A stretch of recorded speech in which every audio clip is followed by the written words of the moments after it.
നമുക്കൊന്ന് ഡൽഹിയിലേക്ക് വളരെ പെട്ടെന്ന് പോകാം. വിഷ്ണു പ്രസാദ് നമുക്കൊപ്പം ചേരുന്നുണ്ട്. വിഷ്ണു, ഇന്ദിരാ ഭവനിൽ നിന്ന് കോൺഗ്രസിന്റെ ദേശീയ അധ്യക്ഷന്റെ വീട്ടിലേക്ക്, മല്ലികാർജ്ജുൻ ഖാർഗെയുടെ വീട്ടിലേക്ക് യോഗങ്ങൾ മാറുകയാണ്. നേതാക്കൾ അവിടേക്ക് എത്തുകയാണ്. എന്താണ് ഈ അവസാനവട്ട നിമിഷം? യോഗത്തിന് വേദി മാറ്റേണ്ട സാഹചര്യം എന്തായിരുന്നു?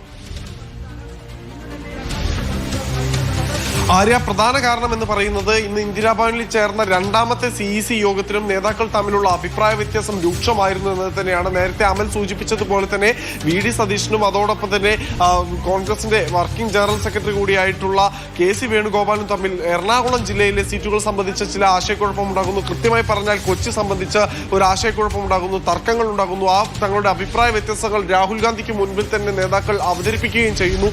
ഈ ഒരു ഘട്ടത്തിലാണ് ഇപ്പോൾ യോഗം കൂടുതൽ സങ്കീർണമായ ചർച്ചകളിലേക്ക് കടക്കുന്നത്. അതിന്റെ ഭാഗമായി തന്നെയാണ് രാജാജി മാർഗിലുള്ള മല്ലികാർജ്ജുൻ ഖാർഗെയുടെ വസതിയിലേക്ക് നേതാക്കൾ ഓരോരുത്തരായി എത്തുന്നത്. കോൺഗ്രസിന്റെ തെരഞ്ഞെടുപ്പ് സമിതിയിലുള്ള അംഗങ്ങൾ KJ ജോർജ് ഇപ്പോൾ ഇതിനോടകം തന്നെ എത്തി. ഇത്തരത്തിൽ മുഴുവൻ അംഗങ്ങളും ഇവിടേക്ക് എത്തും. രാഹുൽ ഗാന്ധിയും ഇവിടേക്ക് എത്തുന്നവരുടെ പട്ടികയിൽ ആ പേരിൽ ഉൾപ്പെട്ടിട്ടുണ്ട്. അതോടൊപ്പം തന്നെ VD സതീശൻ, KC വേണുഗോപാൽ, കൂടാതെ സണ്ണി ജോസഫ് തുടങ്ങിയ നേതാക്കളെല്ലാം തന്നെ ഇവിടെ എത്തുമെന്നാണ് മനസ്സിലാക്കാൻ സാധിക്കുന്നത്. ഇന്ദിരാ ഭവനിൽ ആദ്യഘട്ട തെരഞ്ഞെടുപ്പ് സമിതി യോഗം അവസാനിച്ചിരുന്നു. സ്ഥാനാർത്ഥി പട്ടികയിൽ അപ്പോഴും അസ്വാരസ്യങ്ങൾ തുടർന്നിരുന്നു. തുടർന്ന് നേതൃയോഗങ്ങൾ നടക്കുന്നു. ആ നേതൃയോഗത്തിലും കാര്യമായ പുരോഗതി ഉണ്ടാകാതെ അതിൽ വീണ്ടും കേന്ദ്ര തെരഞ്ഞെടുപ്പ് സമിതി യോഗത്തിലേക്ക് കടക്കുന്നു. K സുധാകരന്റെ സ്ഥാനാർത്ഥിത്വവും വലിയ ചർച്ചകൾക്ക് വഴിവെച്ചിരിക്കുകയാണ്.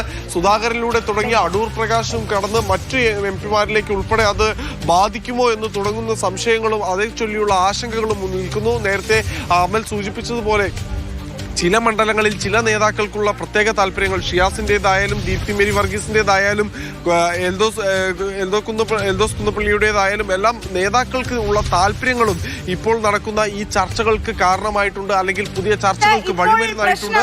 എന്തായാലും കണ്ണൂരിന്റെ കാര്യത്തിൽ ഒരു തീരുമാനമായി. K സുധാകരന്റെ നേതൃത്വം ഹൈക്കമാൻഡ് വഴങ്ങിയെന്ന് പറയാമോ? ഇപ്പോൾ പ്രശ്നം പെരുമ്പാവൂരിലും കൊച്ചിയിലുമാണോ?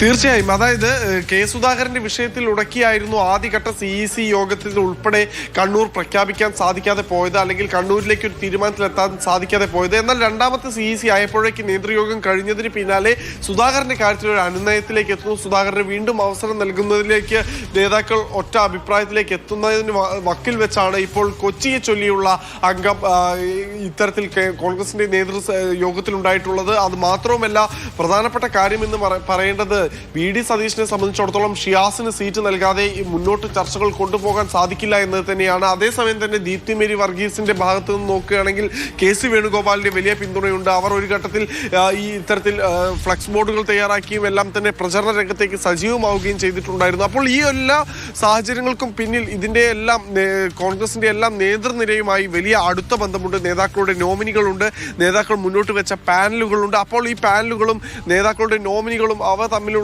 ഒരു തീരുമാനമായിട്ടുണ്ട്. പക്ഷേ ഇപ്പോൾ VD Satheesan versus KC Venugopal എന്ന നിലയിലേക്ക് സ്ഥാനാർത്ഥി പട്ടികയിൽ പോര് മുന്നേറുകയാണ്. അതായത് കൊച്ചിയിൽ ഒരു ഭാഗത്ത് പ്രതിപക്ഷ നേതാവ് VD സതീശൻ സ്വന്തം മനസാക്ഷി സൂക്ഷിപ്പുകാരനായ മുഹമ്മദ് ഷിയാസിന് വേണ്ടി ബാറ്റ് ചെയ്യുന്നു. മറുഭാഗത്ത് ദീപ്തി മേരി വർഗീസിനായി KC വേണുഗോപാലാണ് രംഗത്തുള്ളത്. അപ്പോൾ ഹൈക്കമാൻഡ് ആർക്കൊപ്പം നിൽക്കും? VD സതീഷിനൊപ്പം നിൽക്കുമോ ഹൈക്കമാൻഡ്, അല്ലെങ്കിൽ KC വേണുഗോപാലിനൊപ്പം നിൽക്കുമോ എന്നുള്ളതാണ് ഇനി കണ്ടറിയേണ്ട കാര്യം.